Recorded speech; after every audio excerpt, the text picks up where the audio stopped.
നമ്മൾ ഇന്ന് ഇന്ത്യയിലെ തന്നെ അഞ്ചാമത്തെ ഇൻഡസ്ട്രിയാണ്. വളരെ കൊച്ചൊരു സ്റ്റേറ്റ് ആണെങ്കിലും മറ്റുള്ള സ്റ്റേറ്റുകളെ അപേക്ഷിച്ച് അതേ നമ്പർ ഓഫ് സിനിമകൾ കഴിഞ്ഞ വർഷം 225 സിനിമകൾ ഇറങ്ങിയ ഒരു സ്റ്റേറ്റാണ് നമ്മുടേത്.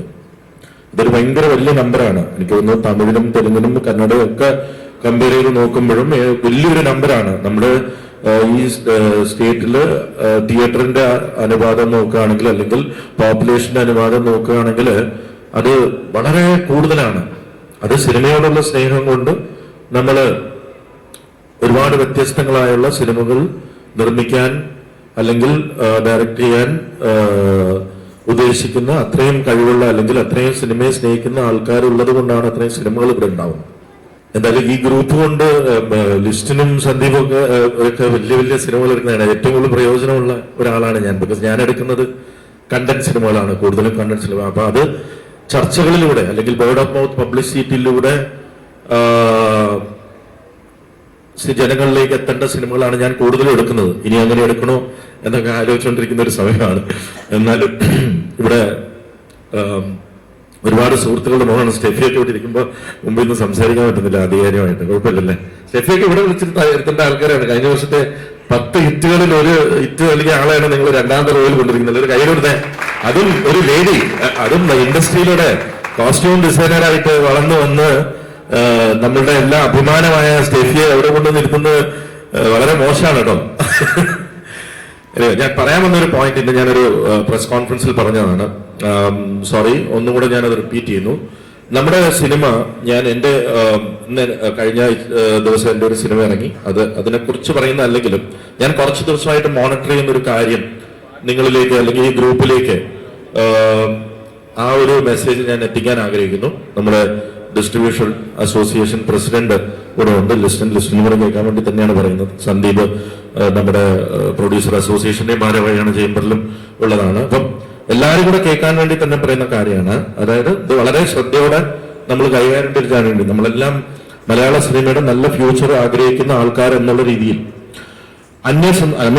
പാൻ ഇന്ത്യൻ പാൻ സൗത്ത് സിനിമകളുടെ ഒരു കുത്തൊഴുക്ക് മലയാള സിനിമയിലേക്ക് വരികയും അത് മലയാള സിനിമ ഇൻഡസ്ട്രിയെ വളരെ ദോഷമായ രീതിയിൽ അത് ബാധിക്കും എന്നുള്ളത് ഞാൻ പല കാര്യങ്ങളും മുമ്പേ പറഞ്ഞിട്ടുള്ള ആളെന്നുള്ള രീതിയിൽ ഞാൻ വീണ്ടും പറയുന്നു. കാരണം മുമ്പ് മലയാളം ഇൻഡസ്ട്രിയിൽ നമ്മൾ പല അന്യഭാഷാ സിനിമകൾ വന്നിരുന്നു. നമ്മൾ 2 കൈ നീട്ടി സ്വീകരിച്ച കാലമുണ്ട്. അന്ന് വളരെ കുറച്ച് നടന്മാർക്ക് മാത്രമാണ്, നമ്മൾ പേരെടുത്ത് പറയുകയാണെങ്കിൽ വിജയ്, അജിത്, രജനി സാറ്, കമൽ സാറ്, അങ്ങനെ കുറച്ച് ആൾക്കാരുടെ സിനിമകൾ വരുമ്പോൾ നമ്മൾ 2 ആഴ്ച അവിടെയൊക്കെ ഫാൻസ് അസോസിയേഷൻ ഉണ്ട്, പല കാര്യങ്ങളുണ്ട്. അതൊക്കെ നമ്മൾ 2 കൈ നീട്ടി സ്വീകരിച്ചിരുന്നു. പക്ഷെ ഇന്ന് അതല്ല. കോവിഡിന്റെ ഒരു ഇഷ്യൂവിന് ശേഷം വന്ന ഒരു ഇൻഡസ്ട്രിയിൽ ഒരുപാട് ഇന്റർനാഷണൽ കണ്ടന്റിലേക്ക് എക്സ്പോഷർ ആയവരാണ് നമ്മളെല്ലാവരും. ഒരു സാധാരണ ഹൗസ് ഹോൾഡ് പോലും ഇന്റർനാഷണൽ കൾച്ചറിൽ എക്സ്പോസ് ആയിട്ടുണ്ട്. അങ്ങനെ വരുമ്പോൾ പല സിനിമകളും മലയാളത്തിലേക്ക് ഡബ് ചെയ്യപ്പെട്ടിട്ടുണ്ട്. പല ലാംഗ്വേജ് സിനിമകളും മലയാളത്തിലേക്ക് ഡബ് ചെയ്യപ്പെട്ടിട്ടുണ്ട്. അത് കഴിഞ്ഞ് ഇന്ത്യൻ മൂവി ഇൻഡസ്ട്രിയുടെ ഒരു ഗ്രോത്ത് കാരണം OTTയുടെ ഒരു വരവിന് ശേഷം ഉണ്ടായ ഒരു ഫിനോമിനൻ എന്താണെന്ന് വെച്ചാൽ പാൻ ഇന്ത്യൻ പാൻ സൗത്ത് അല്ലെങ്കിൽ ഇന്ത്യയിലെ അല്ലെങ്കിൽ സൗത്ത് ഇന്ത്യയിലെ ബിഗ് ആർട്ടിസ്റ്റുകളുടെ സിനിമ OTTയുടെ മാൻഡേറ്ററി ആയിട്ടുള്ള റൂൾ പ്രകാരം, മാൻഡേറ്ററി ആയിട്ടുള്ള റൂളാണ്, അവരൊരു സിനിമയുടെ അവകാശം വാങ്ങിക്കുമ്പോൾ മലയാളം ഡബിങ്ങും കൂടെ ചേർത്താണ് വാങ്ങിക്കുന്നത്. അപ്പൊ ഈ പാൻ ഇന്ത്യൻ പാൻ സൗത്ത് സിനിമകളെല്ലാം മലയാളത്തിലേക്ക് മാൻഡേറ്ററി ആയി ഡബ് ചെയ്യപ്പെടുന്നുണ്ട്. അവരത് ഡബ് ആ ഒരു കോസ്റ്റ് അല്ലെങ്കിൽ ടൈം അല്ലെങ്കിൽ എഫേർട്ട് അതിലേക്ക് എടുക്കുമ്പോൾ അവർക്കതൊരു ഡെഡ് ഇൻവെസ്റ്റ്മെന്റ് ആണ്. കാരണം അവരുടെ ഒരു ഓവറോൾ ബിസിനസ് പ്ലാനിൽ മലയാളം എന്ന് പറയുന്നത് ഉദിക്കുന്നില്ല. അതൊരു കൊച്ചു ഇൻഡസ്ട്രിയാണ്. പക്ഷെ എന്തായാലും ചെയ്തു വെച്ചല്ലോ എന്നാ പിന്നെ റിലീസ് ചെയ്തേക്കാം. പല നടന്മാർക്കും ഇവിടെ പേര് പോലും അറിയാത്ത നടന്മാരുണ്ട്. അപ്പൊ നമ്മൾ ആ സിനിമയെ ഇവിടെ കൊണ്ടുവന്ന് മലയാളത്തിനെ ഒരു ഡംപിങ് യാർഡായിട്ട് മാറ്റരുത്. അതുകൊണ്ട് സംഭവിക്കുന്നത് എന്തെന്ന് വെച്ചാല് മലയാളത്തിലെ കണ്ടന്റ് സിനിമകൾക്ക് തിയേറ്റർ കിട്ടാണ്ടാവും. ഇവിടെ 225 സിനിമകൾ റിലീസ് ചെയ്ത മലയാളത്തില് വളരെ കുറച്ച് സിനിമകൾ മാത്രമേ ഇനിയും തിയേറ്റർ കിട്ടുകയുള്ളൂ. കാരണം എല്ലാ പാൻ ഇന്ത്യൻ പാൻ സൗത്ത് അല്ലെങ്കിൽ തെലുങ്കിൽ 30 കമേഴ്ഷ്യൽ നടന്മാരുണ്ട്, തമിഴിലും ഉണ്ട് 25-26ഓളം പേര്, കന്നഡത്തിലും ഉണ്ട്. ഇവരുടെ എല്ലാം സിനിമകള് നമ്മൾ ഇവിടെ റിലീസ് ചെയ്യാൻ തുടങ്ങിയാൽ മലയാള സിനിമയുടെ അവസ്ഥ എന്താ? മലയാള സിനിമയുടെ അവസ്ഥ വളരെ പരിതാപകരമാവും.